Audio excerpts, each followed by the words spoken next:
Obviously, Anthony Edwards suffered an ankle injury, and I think he could possibly be returning back sooner than expected, which is awesome as well too. I think they play a little bit later on today.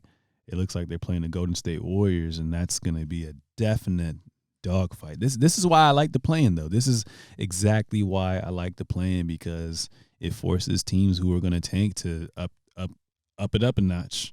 So I like it. But Anthony Edwards suffered an ankle injury, but on the flip side, Karl Anthony Towns returned, and Karl Anthony Towns missed 51 games due to a calf injury suffered late November.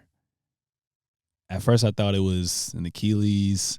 I didn't know what to expect. The way he just kind of went down reminded me of like KD back in the 2019 NBA Finals. That game 4, I want to say he came back. Could be wrong, but you guys can fact check me. But anyways, been out since late November.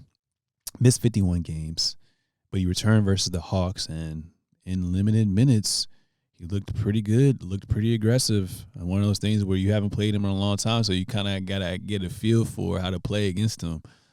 22 points, 4 rebounds, 3 assists, 2 blocks, and they beat the Atlanta Hawks as well, too. And right now, seedings are always messing up, Seedings are always messing up. Right now, they're the 8th seed. They're 37-37. Now, when this comes out, they could be 38-37 or 37-38. So we'll see what happens with that as well too. But they're currently 8th in the Western Conference, and that's just another thing to kind of think about as well too. Like, I'm curious with Rudy Gobert, and I'm curious with him coexisting with Karl Anthony Towns. I mean, we have such a small sample size, but from what I remember when they were on the floor together, it was just the switching was just bad. So I feel like you're going to have to try to stagger their minutes. I feel like whoever's going to be the oddball, the person that's going to be the oddball is probably going to be Rudy Gobert, just because he can't necessarily stretch the floor. So I envision them starting together.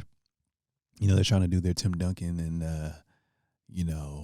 David Robinson type of, feel with the two bigs. But what's good is Cat can stretch the floor, but you're asking him to guard hybrid fours who are pretty quick off the dribble. You know what I'm saying? That's a lot when it's a lot different when you have to move even more as opposed to just standing there and sitting on the block, trying to go under screens when you're kind of guarding other bigs as well too. So I envision them starting together, but I mean, outside of that, you're probably going to have to stagger their minutes as well too, but it really just depends on who they kind of play.